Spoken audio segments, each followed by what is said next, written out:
Hello everyone, welcome back to my YouTube channel. आज मैं लेकर आई हूँ class 5th MP board Hindi में जो आपके मोस्ट इम्पॉर्टेंट पर्यायवाची यानी कि समानार्थी शब्द हैं।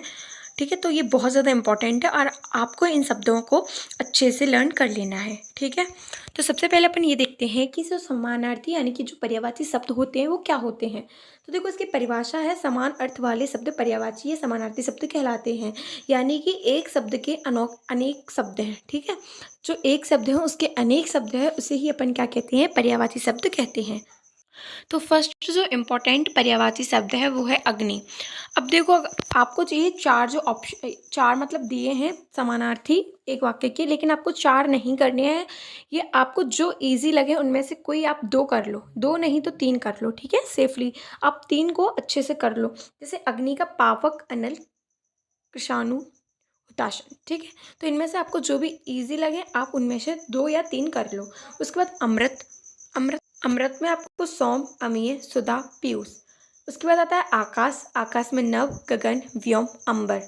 उसके बाद आती है आँख। आँख में नेत्र, नयन, चक्षु, लोचन।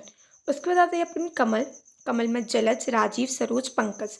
आप लोग उसका स्क्रीनशॉट ले लो, बहुत ज़्यादा इंपॉर्टेंट है और इससे बाहर आपका क्लास 5th में नहीं पूछा जाएगा बोर्ड्स में। उसके बाद अपन नेक्स्ट देखते हैं गंगा का, सुरसरिता, भागीरथी, देवापगा, मंदाकिनी। उसके बाद आता है गणेश का, ये पूरा मैं दिखा देती हूँ आपको इधर तक, मंदाकिनी। ठीक है, उसके बाद आता है गणेश का। गणेश का जो पर्यायवाची है वो गजानन, लंबोदर, भवानी नंदन, विनायक। उसका ग्रह का भवन, सदन, निकेतन, निलय। चंद्र का शशि, सोम, सुधाकर, कलानिधि। उसके बाद जल का अम्बु, नीर, पानी, सलिल। धरती का पृथ्वी, धरणी, धरा, वसुधा।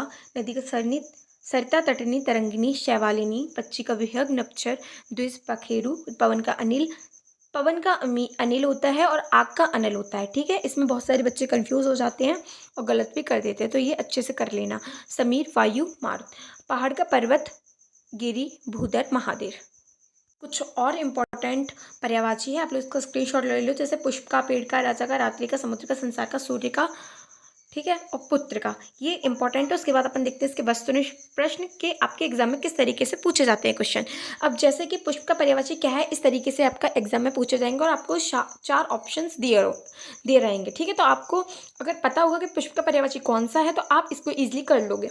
तो पुष्प का पर्यायवाची होता है सुमन, तो आपने टिक कर दिया और इसका आंसर भी देख सकते हो, सुमन। ठीक है, उसके बाद अपन एक और देखते हैं वस्तुनिष्ठ प्रश्न। जैसे आपका आ जाएगा कि पवन शब्द का पर्यायवाची शब्द है। अब अगर आपको पता होगा कि पवन शब्द का पर्यायवाची शब्द क्या है तो आप इन ऑप्शंस में राइट ऑप्शन दे दोगे।